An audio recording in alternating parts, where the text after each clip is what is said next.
जी, इमरान इस्माइल साहब के केस में जो है वो पहले जवाब दाखिल करवा दिया गया था। आज जो है वो बाकी मानदा पिटीशंस जो हैं वो उनमें जवाब दाखिल करवाया गया है। और आज जो है वो एफआईए के वकील साहब ने बताया कि भी वो अगले स्टेप पे मूव करना चाह रहे हैं, यानी कि वो लोग जो है वो कोर्सिव एक्शन लेना चाह रहे हैं, मगर चूँकि हुक्म इम्तनाई है तो इस वजह से बज़ाहिर ये लग रहा है कि भी एफआईए ने अपना माइंड बना लिया है और वो एफआईआर के लिए जो है वो जा रहे हैं। जवाब में जो है वो बेसिकली तो जो उन्होंने जो दूसरी हाई कोर्ट्स के जो फैसले आए हैं वो उन पे बैंकिंग की है कि वो दूसरी हाई कोर्ट्स ने सिमिलर पिटीशंस जो हैं वो मुस्तरद की हैं। तो और जो है वो हम कानूनी एक्शन लेना चाह रहे हैं, तो लिहाजा इस कानूनी एक्शन को जो है वो नहीं रोका जा सकता। इस पर तो हम अपना जो है वो हम जवाब जो है वो जमा करवाएंगे, जिसमें हम बताएंगे कि भाई ये सारी चीज़ें जो है वो बदनीयती में मबनी हैं। और इससे पहले जब फॉरेन फंडिंग केस में जो है वो ये चीज़ डिसाइड हो चुकी है और डिसाइड होने के बाद वहाँ पे जो है वो सज़ा भी हो चुकी हुई है, लिहाजा हमें किसी दूसरे फोरम पे सज़ा नहीं हो। तो अहम जो है वो इम्पोर्टेड जो है वो चीज़ें आपसे शेयर करना चाहेंगे।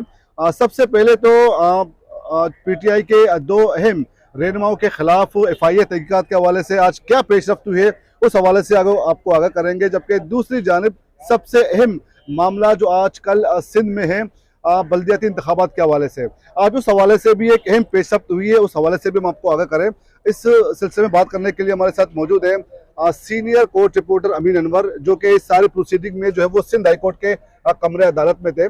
जी देखें शफी बलोच साहब, ये एक अहम इशू है ममनुआ फंडिंग केस के हवाले से। पीटीआई सिंध के कुछ रहनुमाओं को एफआईए की जानिब से नोटिस जारी किए गए थे, जिसमें साबिक गवर्नर सिंध इमरान इस्माइल हैं, सीमा ज़िया हैं, और इसके अलावा जो दीगर रहनुमा हैं उनमें जो है वो नजीब हारून हैं और समर अली ख़ान हैं, जावेद उमर हैं। इनको एफआईए की जानिब से नोटिस जारी किए गए थे ममनुआ फंडिंग केस में, तो उस पर आज समाअत हुई है और एफआईए की जानिब से जो जवाब है अदालत में जमा कराया गया है।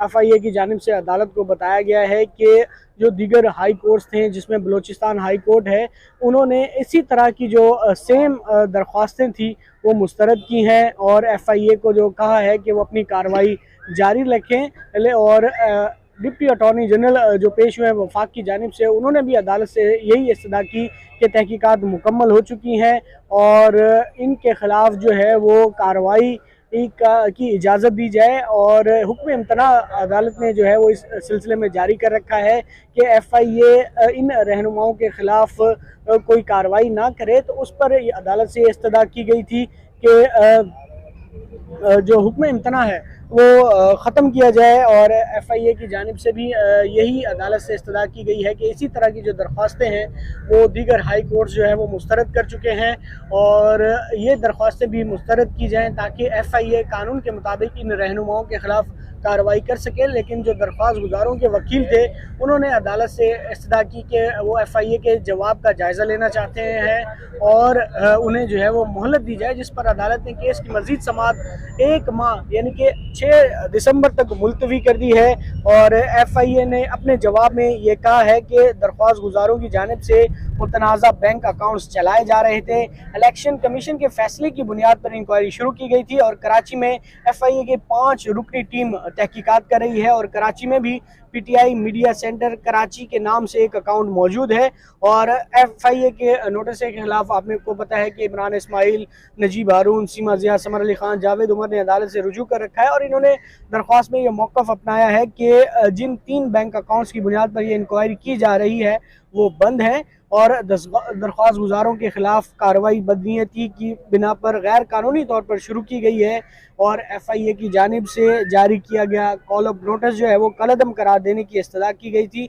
ताहम अदालत ने जो है इस सिलसिले में जो है वो हुक्म इम्तना जारी कर रखा था, जिसे आज ख़त्म करने की इस्तदा की गई। लेकिन अदालत ने ये कहा कि एफआईए के जवाब का आप जायज़ा ले लें और हुक्म इम्तना वापस लेने का जो मामला है वो आइंदा समाअत पर देखा जाएगा।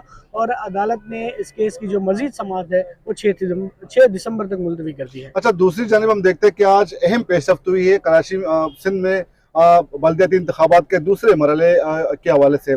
इसमें आज क्या पेशरफ्त हुई है? देखें शफी बलोच साहब, एमकेएम की जानिब से एक दरख्वास्त दायर की गई थी चंद माह कबल, जिसमें इलेक्शन कमीशन की जो कानूनी हैसियत है उसको जो है वो चैलेंज किया गया था। उस पर इलेक्शन कमीशन की जानिब से आज जवाब जमा करा दिया गया है और उन्होंने अपने जवाब में कहा है कि इलेक्शन कमीशन एक बाइख्तियार आइनी इदारा है, तमाम फैसले कानून के मुताबिक किए जाते हैं। दरख्वास्त नाकाबिल समात है MQM की, लिहाजा ये मुस्तरद की जाए। और अदालत ने वफाकी हुकूमत और सिंध हुकूमत की जानिब से जवाब जमा ना कराने पर बरहमी का इजहार किया और हिदायत की है एडिशनल एडवोकेट जनरल सिंध को कि वो आइंदा समात पर जो है वो जवाब जमा करें। और अदालत ने इस केस की समात भी 1 दिसंबर तक मुलतवी कर दी है। दरख्वास्त में यह मौक़िफ़ अपनाया गया है कि आइनी दरख्वास्त जो दायर की गई है वो MPA कुंवर नवीद डिस्ट्रिक्ट म्यूनसिपल कॉरपोरेशन के साबिक चेयरमैन की जानिब से दायर की गई है और इसमें यह मौक़िफ़ अपनाया गया है कि इलेक्शन कमीशन के अरकान मुकम्मल नहीं है, नामुकम्मल इलेक्शन कमीशन बड़े फ़ैसले नहीं कर सकता है। और इलेक्शन कमीशन की जानिब से जो 29 अप्रैल 2022 को एक नोटिफिकेशन जारी किया गया था जिसमें बलदियाती इंतखाबात का शेड्यूल, ज़िलाई कौंसिल की जो डिलिमिटेशन है, जो हल्का बंदियाँ, जो हदूद बंदियाँ हैं, उसके हवाले से ये नोटिफिकेशन जारी किया गया। उस नोटिफिकेशन को भी कालेदम करार देने की जो है वो इस्तदा की गई है और इस केस की मज़ीद समाअत जो है वो 1 दिसंबर तक मुलतवी कर दी है। आपको पता है कि कराची में बलदियाती इंतखाबात जो है होने का नाम नहीं ले रहे हैं और बार बार जो है ये इसकी जो तारीख़ है वो आगे बढ़ाई जा रही है। और अभी भी आपको पता है कि गुज़िश्ता माह 24 अक्टूबर को जो है वो बलदियाती इंतखाबात कराने का जो है वो कहा गया था इलेक्शन कमीशन की जानिब से, लेकिन सिंध हुकूमत नहीं चाह रही कि बलदियाती इंतखाबात हों। उन्होंने गुज़िश्ता दिनों एक और भी ख़त लिखा है जिसमें यह कहा है कि पुलिस एहलकारों की जो मतलूबा नफरी है वो मौजूद नहीं है और वफाक को भी 6000 पुलिस एहलकार जो है वो दिए गए हैं उनकी दरख्वास्त पर। वजारत दाखिला की जो दरख्वास्त है उस पर और कराची और हैदराबाद में आपको पता है कि बलदियाती इंतखाबात का दूसरा मरहला होना है वो नहीं हो पा रहा है। और ना ही सिंध हुकूमत फ़िलहाल ये चाह रही है कि कराची और हैदराबाद में बलदियाती इंतखाबात हों और ना ही उनकी जो अभी इत्तेहाद में है, क्योंकि MQM भी उनके भी कोई ख़ास इंटेंशन नहीं है कि कराची में किसी तरह बलदियाती इंतखाबात हों। बहुत बहुत शुक्रिया अमीन अनवर जिन्होंने हमें अदालती कार्रवाई के मुतालिक आगाह किया कि आज जो 2 अहम कार्रवाइयाँ हुई हैं पाकिस्तान तहरीक इंसाफ के रहनुमाओं के खिलाफ FIA तहकीकात और इसके अलावा सिंध में बलदियाती इंतखाबात के हवाले से आज क्या पेशरफ्त हुई उस हवाले से हमने आपको आगाह किया है और अब आपको मज़ीद जो है वो इन मामलात में आगाह करते रहेंगे। आइंदा नई आने वाली वीडियो में इसमें जो पेशरफ्त होगी उस हवाले से तफसीलात जो है वो हम आपके सामने रखेंगे। तब तक के लिए इजाज़त दीजिए। अल्लाह हाफ़िज़।